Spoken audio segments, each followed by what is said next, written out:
ارشاد فرمایا نبی کریم صلی اللہ تعالی علیہ وسلم نے اور لوگوں اس وقت اپنے آپ کو بچانا، اپنے دین کو بچانا، اپنے ایمان کو بچانا.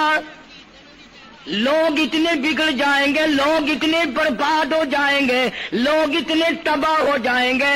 صبح کو آدمی مومن ہوگا، شام کو موت آئی تو جنازہ کافر کا اٹھ رہا ہوگا.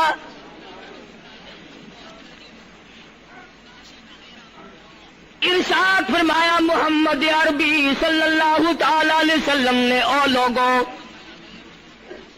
اس وقت سے اپنے آپ کو بچانا، اس وقت اپنے آپ کو سنبھال کے رکھنا، قرآن کریم کے ساتھ جوڑ دینا، ایمان اور اسلام کے ساتھ وابستہ کر دینا. لوگ اتنے بگڑ جائیں گے، ہر کوٹھی، ہر بنگلہ، ہر مکان، ہر دکان، ہر ہوٹل، ہر تمام کے تمام چاروں طرف سے قرآن کریم کے بجائے، درود پاک کے بجائے، استغفار کے بجائے، کلمہ طیبہ کے بجائے کنجری کی آواز آنے لگے گی. ارشاد فرمایا محمد کریم صلی اللہ تعالی علیہ وسلم نے او لوگوں اس وقت اپنی زندگی کا خاص خیال کرنا. لوگ اتنے تباہ ہو جائیں گے، جنازہ بنگلے سے نکلے گا، جنازہ کوٹھی سے نکلے گا، جنازہ شاہی محل سے نکلے گا، جنازہ ایوان صدر سے نکلے گا، جنازہ بہت بڑے ڈیرے سے نکلے گا، جنازہ بہت بڑی شاہی منزل سے نکلے گا. حال یہ ہوگا مرنے والے کے پلے ایمان کی رتی نہیں. مشکاہ شریف میں حدیث پاک موجود ہے. ارشاد فرمایا کالی کملی والے صلی اللہ تعالی علیہ وسلم نے او لوگوں موت کے وقت کی پیاس کا انتظام کرو. اتنی شدید پیاس لگتی ہے، اتنی سخت پیاس لگتی ہے، سمندر پلا دو پیاس نہیں بجھتی. ارشاد فرمایا مدنی کریم صلی اللہ تعالی علیہ وسلم نے او لوگوں موت کے وقت کی تلخی سے پناہ مانگو، کڑوا پن سے پناہ مانگو، موت کے جھٹکے سے پناہ مانگو. اتنا سخت منہ کڑوا ہو جاتا ہے، آدمی کے مرنے کے بعد بھی لاکھوں برس تک منہ کڑوا رہتا ہے. ارشاد فرمایا مدنی کریم صلی اللہ تعالی علیہ وسلم نے او لوگوں موت کے صدمے سے پناہ مانگو، موت کے جھٹکے سے پناہ مانگو، موت کے وقت سے پناہ مانگو. اتنا زبردست جھٹکا لگتا ہے، آدمی کے بدن میں منوں کے حساب سے لہو ہوتا ہے، جھٹکا لگنے سے ایک قطرہ باقی نہیں رہتا. ارشاد فرمایا مدنی کریم صلی اللہ تعالی علیہ وسلم نے او لوگوں موت کی تیاری کرو، قبر کی تیاری کرو. موت کا جھٹکا لگنے سے کانوں کے پردے پھٹ جاتے ہیں، آنکھوں کا نور ختم ہو جاتا ہے. ارشاد فرمایا محمد کریم صلی اللہ تعالی علیہ وسلم نے او لوگوں موت کے وقت کے پسینے سے پناہ مانگو. اتنا زبردست پگھر پسینہ آتا ساری زندگی میں کبھی نہیں آیا. موت کی گھبراہٹ سے پناہ مانگو. اتنی زبردست گھبراہٹ ساری زندگی میں کبھی نہیں آئی. آخری وقت ہے، کروٹیں بدل رہا ہے، کبھی پیر اکٹھے کرتا ہے، کبھی ہاتھ مارتا ہے، بےتابی ہے، الجھن ہے، بے قراری، پریشانی ہے.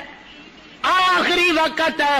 بیٹی نے پوچھ لیا ابا جان کیا تکلیف ہے؟ کہتا لخت جگر، کھانسی نہیں، درد نہیں، پیڑ نہیں، بخار نہیں، سانس لیتا ہوں ایسا معلوم ہوتا ہے ہزاروں کانٹوں والی ڈھنگریوں کے اوپر سے گھسٹ کے سانس آ رہا ہو.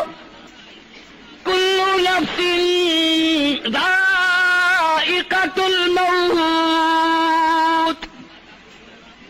ہر ایک نے موت کا ذائقہ چکھنا ہے. ہر جاندار نے موت کا ذائقہ چکھنا ہے.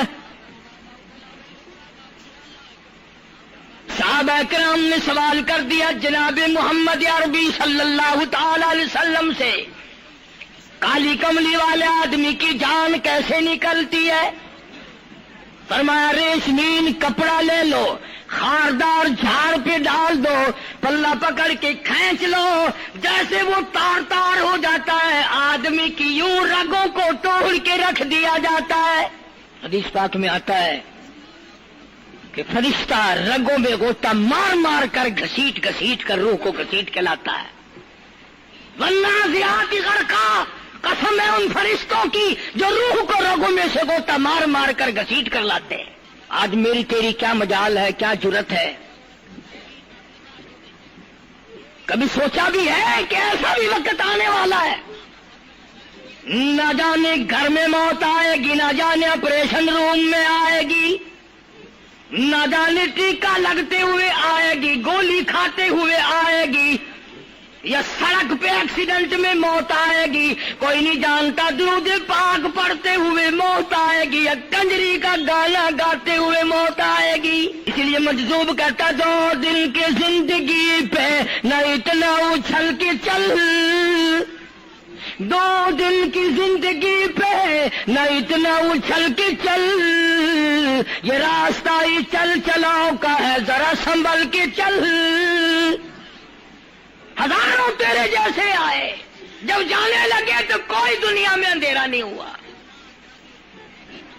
خدا جانے یہ دنیا جلوہ گاہ ہے، ناز ہے کس کی؟ خدا جانے یہ دنیا جلوہ گاہ ہے، ناز ہے کس کی؟ ہزاروں اٹھ گئے لیکن وہی رونق ہے مجلس کی۔ نواب چلے گئے، راجے چلے گئے، صدر چلے گئے، وزیر چلے گئے، بڑے بڑے جج چلے گئے، دنیا اپنی جگہ قائم ہے۔ کبھی تم نے بھی سوچا کہ ہم بھی جا سکتے ہیں؟ نہیں نہیں، ہمیں کون ہلا سکتا ہے؟ ہم بڑے مضبوط ہیں، ہمیں کون ہلا سکتا ہے؟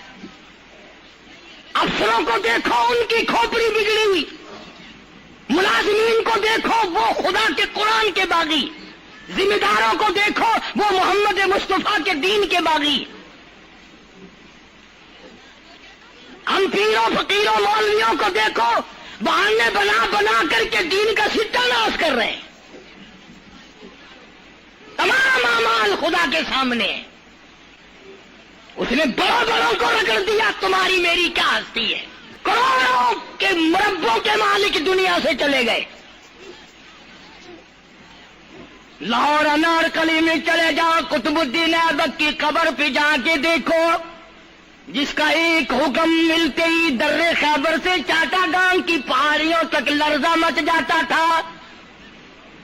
وہاں جا کے دیکھو لکھا، جن کی ڈنکی سے گرجتے تھے زمین و آسمان، جن کے ڈنکی سے گرجتے تھے زمین و آسمان، اور گھاس ہے ان کی قبر پر اور نشان کچھ بھی نہیں، جھاڑ ہے ان کی قبر پر اور نشان کچھ بھی نہیں۔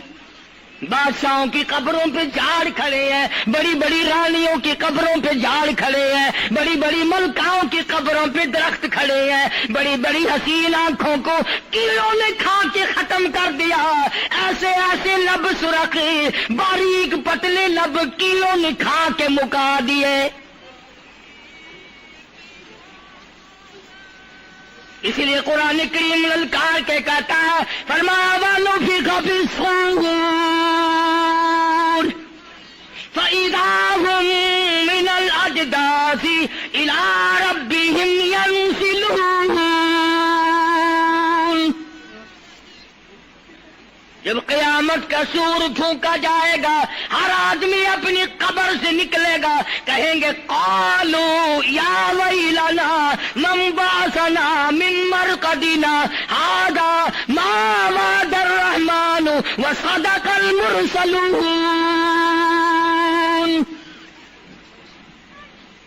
قبروں میں عذاب بھگتنے والے لوگ، دردناک عذاب بھگتنے والے لوگ قیامت کا خوفناک منظر دیکھ کے کہیں گے الہی ہم سوئے ہوئے تھے، ہمیں کس نے جگا دیا؟ قبر کا عذاب نیند معلوم ہوگا قیامت کے عذاب کے مقابلے میں. تمہیں تو یقین نہیں آتا ہوگا، کہتا ہوگا قاری حنیف کہانی کہہ رہا ہے. ہاں، جو مر گئے ان سے جا کے پوچھو، جاؤ قبرستان میں جا کے پوچھو تمہارا کیا حال ہے. جن کا مر جاتا ہے وہ اپنے مردے کو اٹھا کر قبرستان میں لے جاتے ہیں. قبر کھودی، پرانا مردے کی ہڈیاں نکل آئیں، ان ہڈیوں کو نکال کر باہر رکھا، گاڑا پکڑاتے، اینٹ دیتے، اپنی میت کو اتارتے، ان ہڈیوں پہ پیر آ گیا، اس کھوپڑی پہ پیر آ گیا جو پہلی قبر سے نکال کے رکھی تھی. کہتا اس میں سے آواز آئی کھوپڑی میں سے، کہتا کل پاؤ ایک کاش ہے سر پر جو آ گیا، یکسر استخانہ شکستہ سے چور تھا. اور جو کھوپڑی پیر کے نیچے آئی اس میں سے آواز آتی ہے ذرا راہ دیکھ کے چل اور بے خبر، کل میں بھی تیری طرح سرے پرغرور تھا.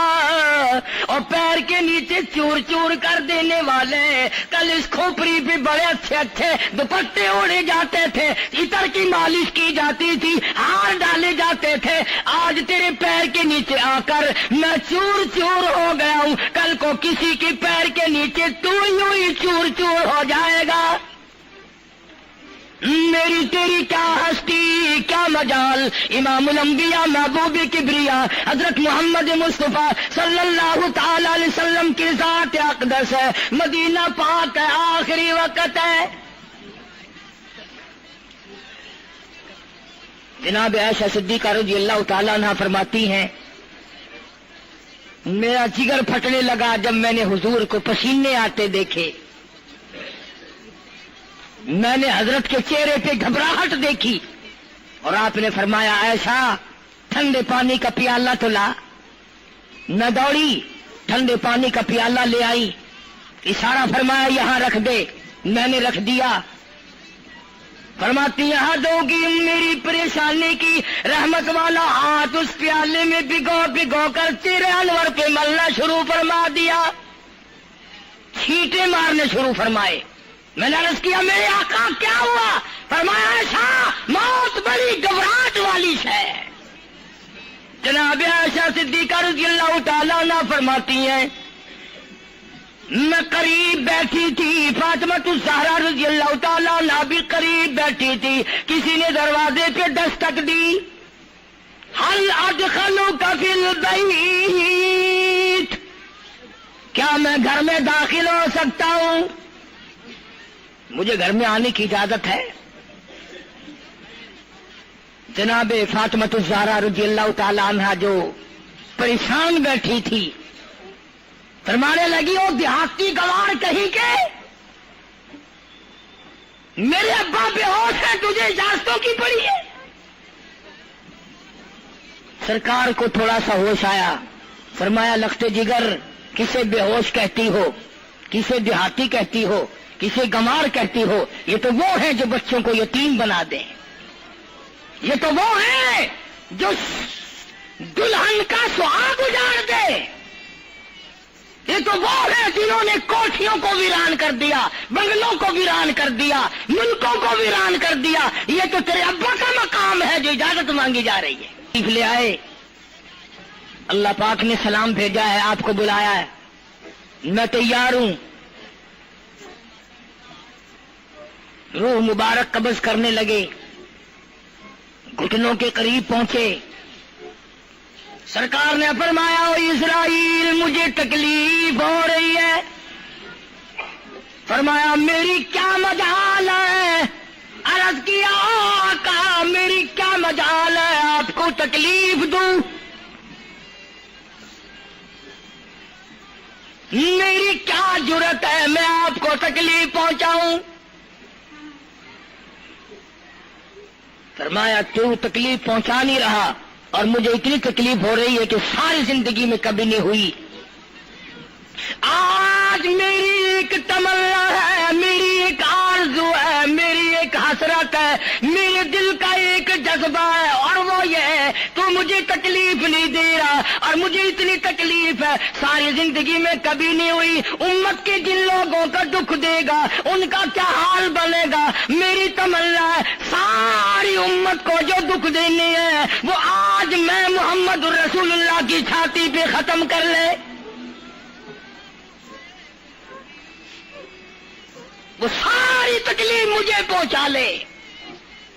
آؤ امتیوں، نبی کی وفا دیکھ اور اپنی جفا دیکھ۔